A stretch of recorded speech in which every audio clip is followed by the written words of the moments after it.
நல்ல மழை பெஞ்சிக்கிட்டு இருக்கு. குழந்தைங்கள்லாம் ஸ்நாக்ஸ் கேட்குறாங்க. இதுக்கு நம்ம ஓமப்பொடி செஞ்சு கொடுக்கலாம். அது எப்படி செய்யுதுன்னு பார்க்கலாம். 1/4 கிலோ கடலை மாவு எடுத்திருக்கேன். அந்த 1/4 கிலோ கடலை மாவுக்கும் ஒரு 50 கிராம் பச்சரிசி மாவு, அதுக்கு தேவையான அளவு உப்பு, வெண்ணெய் ஒரு சின்ன பீஸ், ஓரளவுக்கு வெண்ணெய் கொஞ்சம் போட்டுக்கணும். அதை எடுத்து வெளியில் ஃப்ரிட்ஜில் இருந்தால் எடுத்து வெளியில் வச்சு ரூம் டெம்பரேச்சரில் அதில் பிசைகிற மாதிரி எடுத்து போட்டுக்கணும். அடுத்தது பெருங்காயத்தூள் கொஞ்சம் போட்டிருக்கேன். நான் அதை வீடியோவில் விட்டு போச்சு. மஞ்சத்தூள் கொஞ்சம் போட்டுக்கணும். இதையெல்லாம் போட்டுட்டு அந்த ஓமம் மிக்சியில் அரைச்சி வடிகட்டி வச்சுருக்கோம்ல தண்ணி, அதை எடுத்து ஊற்றி பிசையணும். அது பத்தாததுக்கு நம்ம தண்ணி ஊற்றி பிசைஞ்சுக்கணும். அந்த மாவு டைட்டாக இருக்கக்கூடாது. டைட்டாக இருந்துச்சுன்னா நம்மளுக்கு புளியறது ரொம்ப கஷ்டம்.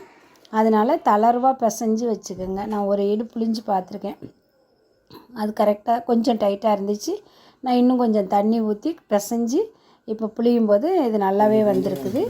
இந்த மாதிரி புளிஞ்சு ஃபுல்லாக எடுத்துகிட்டு அதை திருப்பி போட்டுங்க. அது ஃப்ளேம் நம்ம மீடியமான ஹீட்டில் வைக்கணும். அதிகமாக ஹீட் வச்சோன்னா நல்லா டக்குன்னு செவந்துடும். அப்புறம் எடுத்த பிறகு ரொம்ப நல்லா செவந்து போயிடும்.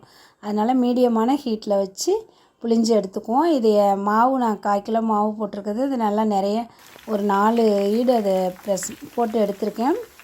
அது எல்லாத்தையுமே போட்டு ஃபுல்லாக எடுத்துக்கிட்டு கருவேப்பிலை ஒரு 3 கொத்து. இதுக்கு வேறு எதுவும் தேவையில்லை. ரொம்ப ஈஸியாக செய்கிற ஸ்நாக்ஸே இது தான்.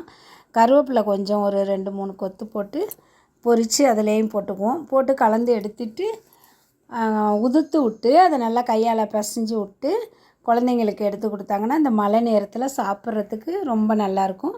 மிக்சர் புளியறது நான் இதோட இன்னும் கொஞ்சம் மிக்சர் புளிஞ்சிருக்கேன். அதை அடுத்த வீடியோவில் போடுறேன். அதுக்கு வேர்க்கடலை, பொட்டுக்கடலை, மிளகாத்தூள் இதெல்லாம் போட்டு அவல் இதெல்லாம் போட்டு பொரித்து எடுத்து அவங்களுக்கு இதே மிக்சராக கொடுத்துக்கலாம். அதை அடுத்த வீடியோவில் போடுறேன். இந்த ரெசிபி பிடிச்சிருந்தால் லைக் பண்ணுங்கள், ஷேர் பண்ணுங்கள், கமெண்ட் பண்ணுங்கள். இன்னும் இது மாதிரி வீடியோஸ் பார்க்குறதுக்கு ஃபீனிக்ஸ் பெண்கள் யூடியூப் சேனலை சப்ஸ்கிரைப் பண்ணி வச்சுங்க.